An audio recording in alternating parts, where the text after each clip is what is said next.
오늘의 주요 뉴스입니다.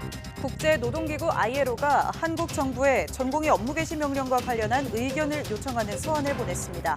전공의 단체가 업무 개시 명령이 강제노동 금지 협약 위반이라며 ILO에 개입을 요청했기 때문인데 정부는 국민 생명 보호를 위한 정당한 조치라는 의견을 보낼 예정입니다. 의정 갈등으로 의료 공백이 심화하는 가운데 한 농촌 마을에 의료진이 찾아와 주민들에게 큰 도움이 되고 있습니다. 5년 전의 약속을 지키기 위해 의료진 17명이 2주간 농촌 현장에 머물며 지역민의 건강을 보살필 예정입니다. 지난해 우리나라 초중고교생 가운데 고강도 신체 활동을 하는 학생은 늘고 우울감을 느끼는 학생은 줄어든 것으로 나타났습니다. 또 과체중과 비만 학생 비율이 감소하고 흡연과 음주 학생도 줄어든 것으로 조사됐는데 코로나 경험 뒤 완전한 일상 회복이 이뤄진 효과로 분석됩니다. 유튜브 등 SNS에서 사업을 홍보하기 위해 방송사들의 뉴스 영상을 도용하는 사례가 늘고 있습니다. 출처를 표시해도 영리 목적인 경우에는 모두 불법이어서 적절한 제도 보완이 필요하다는 지적이 나옵니다.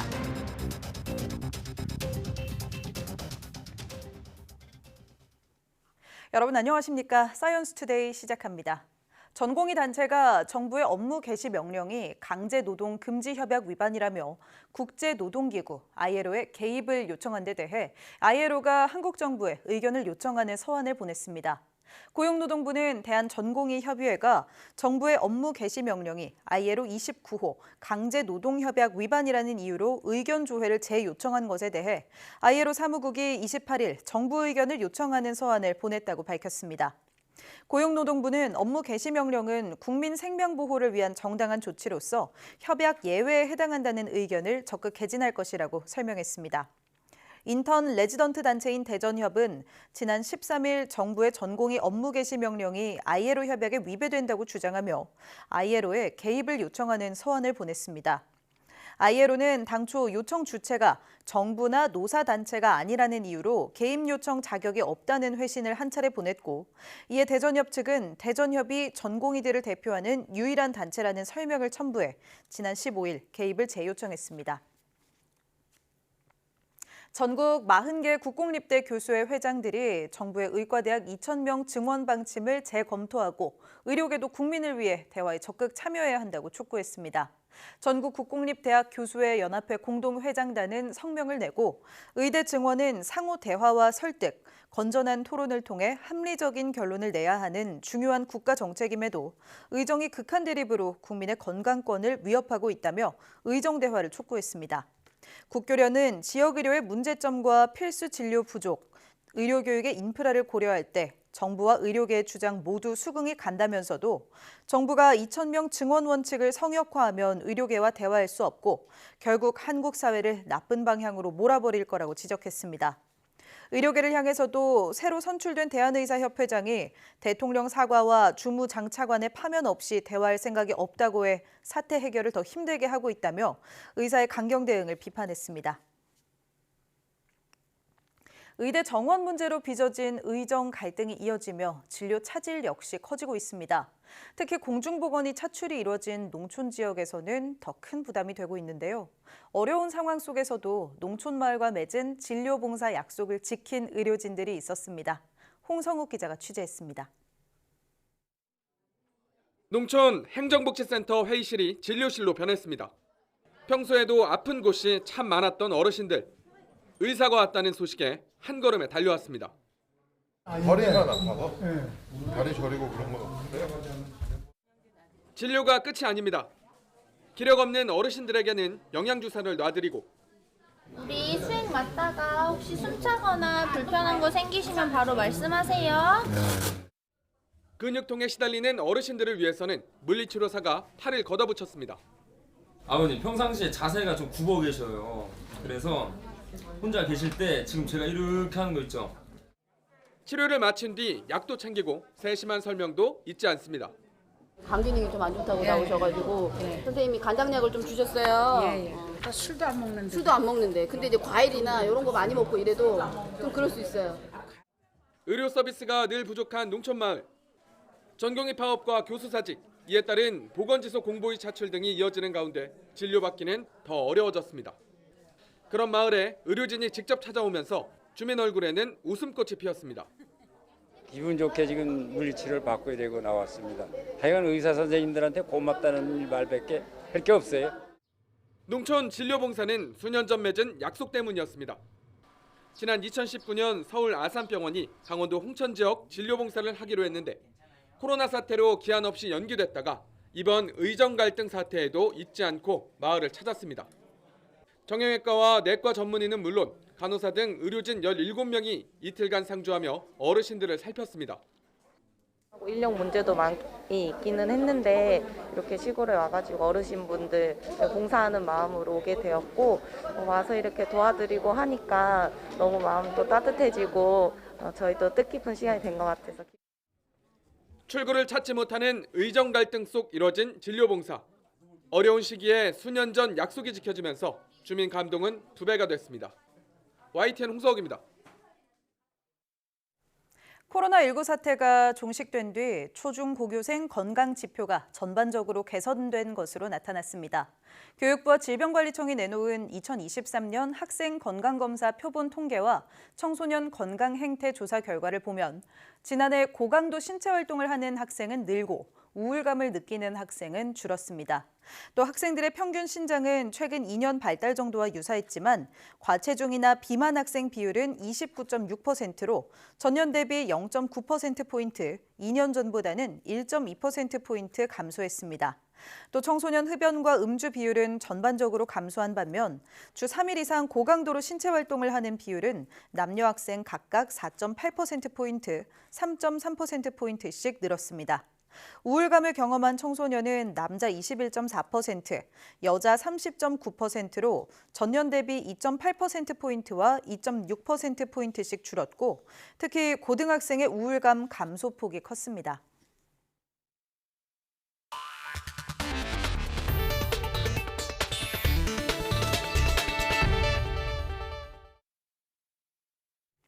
최근 각종 유튜브와 SNS에서 방송사들의 뉴스 영상을 몰래 사용하는 모습 많이 보셨을 겁니다.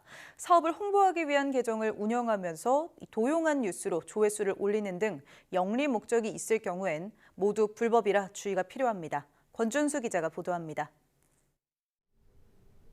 이달 초 국산 LPG 트럭의 리콜 사실을 전달하는 뉴스 영상입니다. YTN 뉴스를 틀어놓은 것 같지만 사실 이 영상을 올린 건 자동차를 판매하는 직원의 계정입니다. 조회수는 2만 5천 회가 넘는데 아무 편집 절차 없이 2분 40초간 영상을 그대로 사용했습니다. 뉴스가 끝나자 자신의 명함을 올려놓고 영업 홍보 목적으로 사용한 것으로 보입니다. 100만 명이 넘는 구독자를 가진 유튜버도 본인 영상 속에서 YTN 뉴스를 편집 과정 없이 썼습니다. 20초 이상을 가져다 썼는데 지난해 말 사회적으로 파장이 컸던 공무원 일탈 관련 단독 뉴스도 도용했습니다. 뒤늦게 유튜브에 신고된 뒤에야 일부 영상을 삭제 조치했습니다. 다른 정치평론 유튜브 채널도 크게 다르지 않은데 종편 방송사가 찍은 정치인들의 행보를 재편집해 사용한 걸 쉽게 찾아볼 수 있습니다. 유튜브는 기본적으로 영리적인 목적이기 때문에 당연히 문제가 되고 설사 비영리적이라고 하더라도 저작권법에 따른 단순한 개인적인 사용이 아닌 이상은 모두 다 위법한 사용입니다. 인스타그램 같은 SNS에선 문제가 더 심각합니다. 다이어트 약과 본인이 쓴 책 등을 판매하기 위해 여러 계정이 뉴스 영상을 갖다 쓰는 방식입니다. 지상파 방송사의 개그 프로그램을 쓰는 계정도 쉽게 눈에 띄고 다른 종편 뉴스에서 출연자와 대담을 나누는 것도 그대로 사용하는데 조회수가 수백만 회까지 나옵니다. 일반적으로 뉴스 화면은 주식 시세나 유명 인사의 부고 등 육하 원칙이 명백한 사실을 전달할 때만 간단히 사용하는 게 원칙입니다. 그 외엔 저작권에 어긋나는 경우가 대부분이고 출처를 표시하더라도 소송에 휘말릴 수 있습니다. 출처 표시를 했다고 해서 이용자의 이용 허락을 별도로 받지 않아도 된다 이런 건 아니고요. 이제 흔히들 단순한 사실 전달에 불과한 시사 보도는 그냥 그대로 쓸 수 있다라고 알고 계시고 저작물로 보호되지 않는다고 생각하시는데 저작권자의 권리를 보호하시는 그런 방향으로 가셔야 된다. 무엇보다 뉴스 등 방송사 영상을 마구잡이로 쓰는 배경에는 저작권 협회가 따로 없다는 점이 꼽힙니다. 음악 같은 경우 저작권 협회에서 주기적으로 검열하며 신고를 하는 등 수사를 맡기기도 합니다.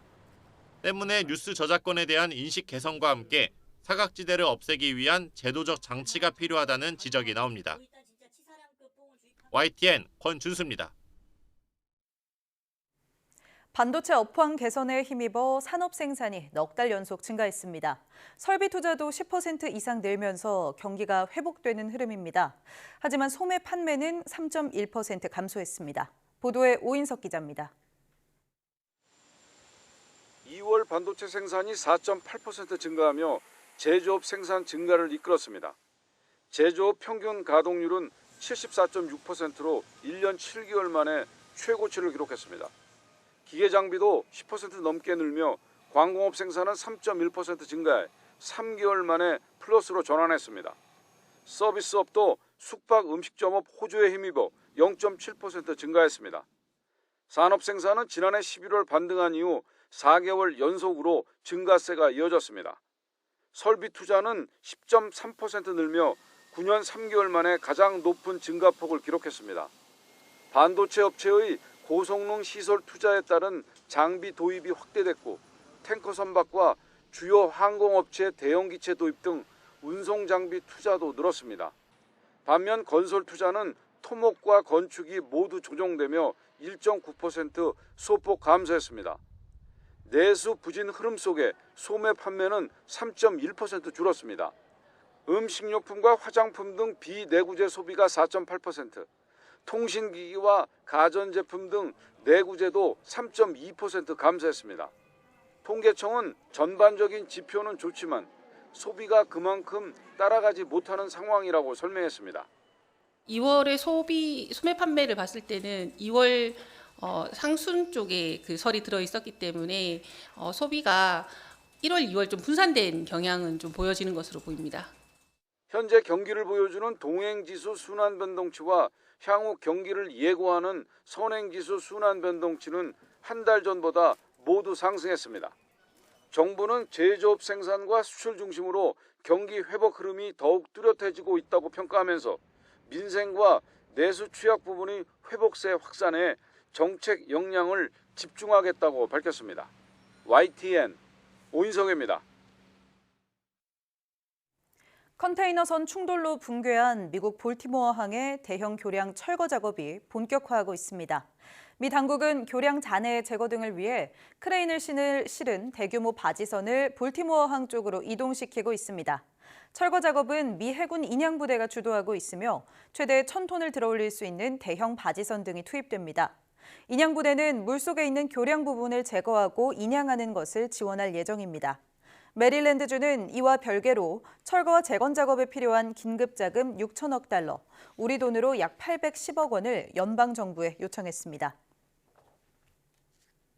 아이슬란드 남서부에서 화산 폭발이 이어지면서 화산 분출과 북극광인 오로라가 어우러지는 보기 드문 모습이 연출됐습니다.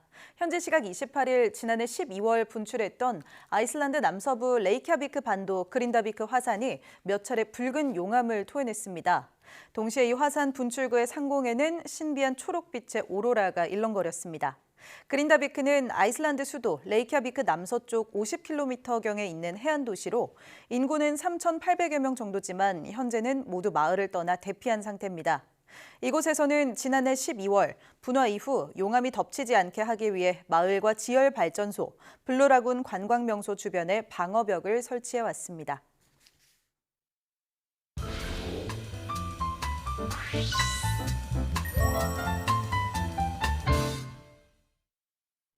네, 한 주의 마지막인 매주 금요일 영화 속 과학을 찾아보는 사이언스 레드카펫 시간입니다. 오늘도 양혜영 기자 함께하겠습니다. 어서 오세요. 안녕하세요.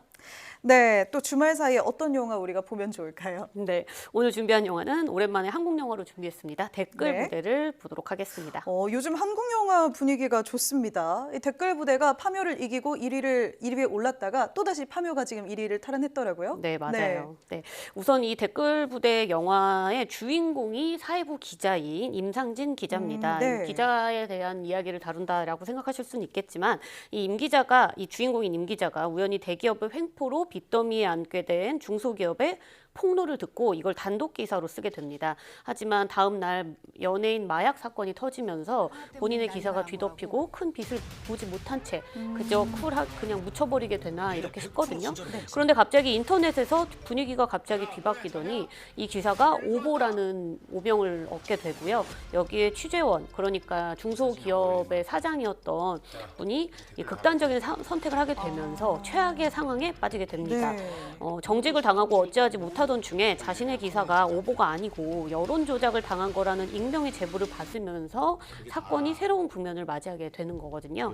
영화 댓글 부대는 우리가 인터넷에서 한 번쯤은 봄직한 혹은 의심해 봤던 이 댓글 공작 혹은 여론 조작의 과정을 아주 속도감 있게 보여주는 영화입니다. 네, 이 영화의 원작이 또 소설인데 그 소설을 쓴 이 장강명 작가가 원래 기자 출신이라고 네, 들었거든요. 맞아요. 그리고 또 기자로서 이 영화 보신 거잖아요. 네.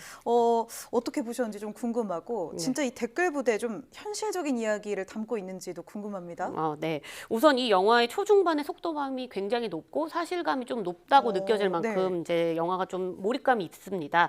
편집이 또 굉장히 인상적이었는데 뭐 인터넷의 이야기와 현실의 이야기를 왔다 갔다 오가면서 마치 우리가 스크롤 넘기듯이 영화의 장면들이 넘어가고 굉장히 빠르고 리듬감 있게 느껴졌거든요. 인터넷에 떠도는 정말 수많은 이야기들 중에 에이 설마 뭐 이런 생각을 하던 게 정말 이러면서 물음표가 붙고 진짜와 같은 이 느낌표가 붙는 어떤 이 의식의 흐름 순간들이 있잖아요. 그 과정들이 영화에서도 그대로 드러나기 때문에 영화를 보는 내내 그런 감정을 경험할 수가 있습니다. 하지만 아쉬운 점은 마지막에 와서 좀 맥이 빠졌다는 점인데요. 감독의 의도가 어떤 댓글 부대의 실체를 알려주는 것보다는 뭐 여론이 어떻게 조작될 수 있는지 또 우리는 앞으로 어떤 것들을 경계해야 하는지 뭐 이런 거를 알려주고자 했던 것이 뭐 의도라 할지라도 영화의 마지막이 좀 그저 좀 얼버무려졌다라는 느낌을 지우기는 좀 어려웠습니다. 그래도 초반부에는 좀 많이 공감하는 부분도 계셨을 것 같아요. 네, 재밌게 봤습니다. 댓글이라는 게 참 그렇잖아요. 불특정 다수의 의견인데 이게 언제 보느냐 또 어떤 기사 터지느냐에 따라서 되게 치우치는 경우도 있고 특히 뭐 요새 유명인들 열애설도 그렇지만 각종 스캔들 이럴 줄 알았다 나왔다가 아니다 나는 믿었다 좀 바뀌기도 하고요. 진짜 이런 군중 심리 왜 이런 일들이 벌어지는 걸까요? 네, 뭐 우리가 인터넷을 요즘 너무 많이 하고 있기 때문에 인터넷에서 나오는 수많은 이야기들, 특히나 댓글에 관련된 내용이 군중의 의견으로 믿어지거나 보여지기 굉장히 쉬운 상황이거든요.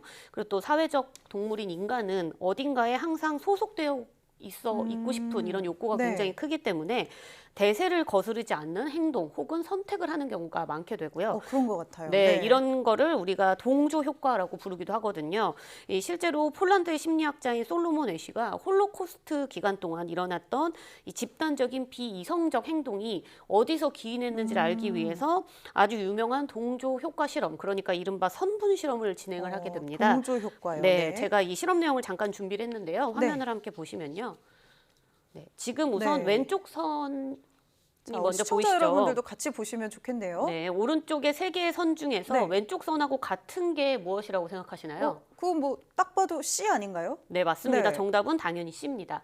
그런데 애쉬는 이 질문을 7명을 한 방에 모아놓은 뒤에 같은 실험을 진행을 했습니다. 앞에서 고용된 6명은 고의적으로 다 C가 아닌 A와 선분이 다 똑같다고 답을 하게 되고요. 실제 실험 대상자인 마지막 7번째 사람만 대답을 해야 되는데 이때 이 실험자들은 뭐라고 대답을 하게 될까요? 근데 저 같아도 한두 명이 A면 그러려니 하겠는데 모두가 다 오답을 말하면 내가 착각했나? 좀 나를 의심하게 될 것 같아요. 네, 맞습니다. 실제로 이 오답을 말한 사람이 전체의 75% 앞에 사람을 따라서 A라고 답했고 진짜 정답을 말한 사람은 25%뿐이었다고 합니다. 대부분 오답을 말한 사람들은 내 판단이 잘못됐거나 혹은 내 시력에 문제가 있다고 생각을 하면서 이 대답을 바꿨다 이렇게 이야기를 했다는데요. 방송을 보시면서 나는 저 상황에 처해 있다 하더라도 휘둘리지 않을 자신이 있다라고 물론 자신하시는 분들도 있겠지만 우리가 은연중에 군중의 어떤 대답을 발잡에 신경을 쓰게 되는 게 되게 자연스럽고 생존을 위해서는 이 군중에서 벗어나면 안 된다 이런 이제 심리 불안 의식 같은 것들도 있거든요. 그래서 동조 효과에서 벗어나기란 쉽지는 않은 상황이라고 합니다. 사실 저도 그런 거에 영향 좀 많이 받는 것 같거든요. 뭐 이렇게 다 같이 먹는데 나는 맛없는데 누가 다 맛있다고 하면 맛있나 보다 이런 경우도 있고. 그쵸, 맞아요. 이 댓글이나 이런 선동에 영향을 안 받는다 이렇게 자신하는 분들도 아마 계시겠지만 이것도 그렇게 좋은 해결책은 아니라고 들었습니다. 네, 맞습니다. 뭐 나는 악플이나 혐오 댓글을 보더라도 영향을 받지 않는다 이렇게 단언하시는 분들도 물론 있는데요. 무의식 중에 영향을 받는다 이게 이제 확인된 연구 결과로도 있기도 하지만 설사 영향을 받지 않는 사람이라 할지라도 나는 댓글에 영향을 받지 않는 사람 그리고 댓글에 영향을 받는 사람이라는 새로운 어떤 부류를 만들어낼 수 있기 때문에 자신의 인식이 왜곡되는 이 시작이라고 볼 수 있고요. 또 나는 절대 속지 않는다, 영향받지 않는다 이런 마음을 계속 키워나가면 한쪽으로 치우친 생각을 할 수밖에 없다고 합니다. 오히려 좀 고집이 세지는 느낌이네요. 맞아요. 네. 이런 경우 이제 내 의견과 일치하는 정보만 받아들이면서 믿음이 강해지는 확증 편향이나 또 객관적 사실을 똑같이 보고도 내가 원하는 방향으로만 해석을 하게 되는 뭐 동기화 추론 이런 현상들까지 일어날 수 있습니다. 네, 그렇다면 영화 속 이 댓글 부대 선동에 속지 않으려면 우리가 어떻게 하는 게 좋을까요? 네, 이 미국의 헛소리 연구소를 운영하는 운영자이자 미국 웨이크 포레스트대 심리학과 교수인 존 페트르첼리 같은 경우에는 이 그러니까 비판적 사고가 굉장히 중요하다 이렇게 강조를 하면서 5가지 질문을 스스로 던질 것을 제안을 했습니다. 우선은 이 주장에 대한 충분한 근거 자료가 있는가, 뭐 편견이나 감정의 판단에 영향을 미친 건 아닌가, 또 주장을 거스르는 증거를 검토했는지 등을 살펴보는 건데요. 이 밖에 이거와 다르게 이제 또 다른 방법이 하나 더 있는데 어떤 사건을 우리가 받아들일 때 왜를 묻기보다는 어떻게를 묻으면 좋다고 합니다. 이 왜라고 만약에 상대에게 묻거나 스스로에게 묻는다면 나름의 이론 뭐 혹은 그만의 어떤 논거를 대면서 추측을 하게 되고 또 현혹을 당할 수가 있어요. 하지만 어떻게 그런 결론이 나왔는지를 물어보게 된다면 논거보다는 증거, 그러니까 근거를 대야지만 그 과정을 설명할 수 있기 때문에 뭐 거짓말을 한다거나 얼버무리면서 말하는 게 불가능하다고 합니다. 우리 늘 군중 속에 살아가는데 왜보다는 어떻게 좀 집중하면서 살아가야겠네요. 네, 영화 댓글 부대 양혜연 기자 함께했습니다. 고맙습니다.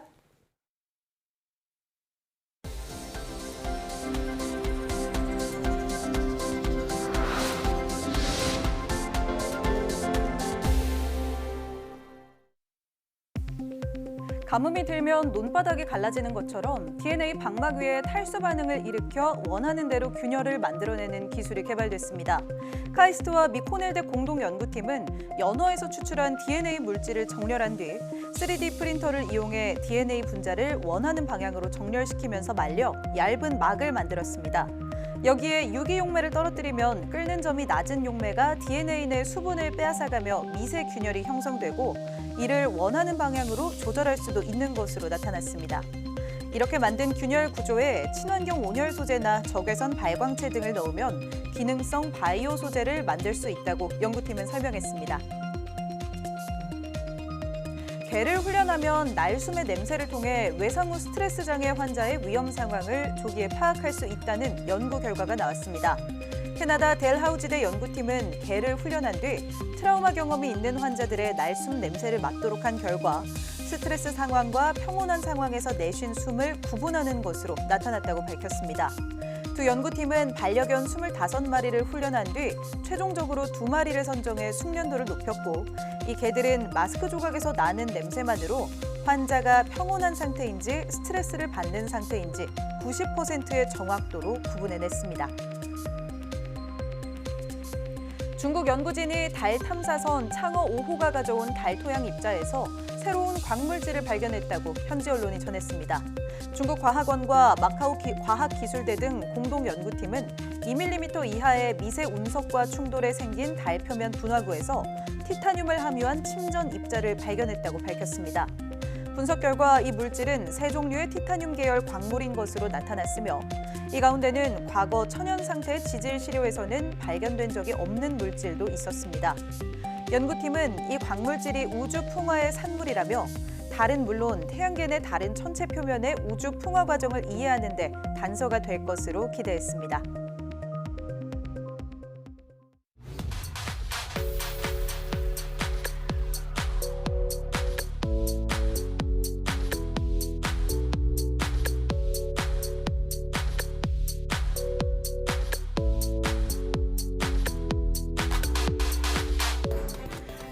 일본에서 붉은 누룩에 함유된 영양제를 먹고 사망하거나 입원하는 사례가 늘며 우려가 커지고 있습니다. 요즘 같은 환절기에는 건강에 신경이 더 쓰이게 되는데요. 건강을 위해 챙겨 먹는 건강기능식품이지만 당뇨나 만성질환 등의 지병이 있는 경우에는 특히 주의하셔야겠고 과다 복용할 경우 오히려 건강을 해치는 영양제도 있다고 하니 자신에게 맞는지 잘 살펴보셔야겠습니다. 뉴스 마칩니다. 고맙습니다.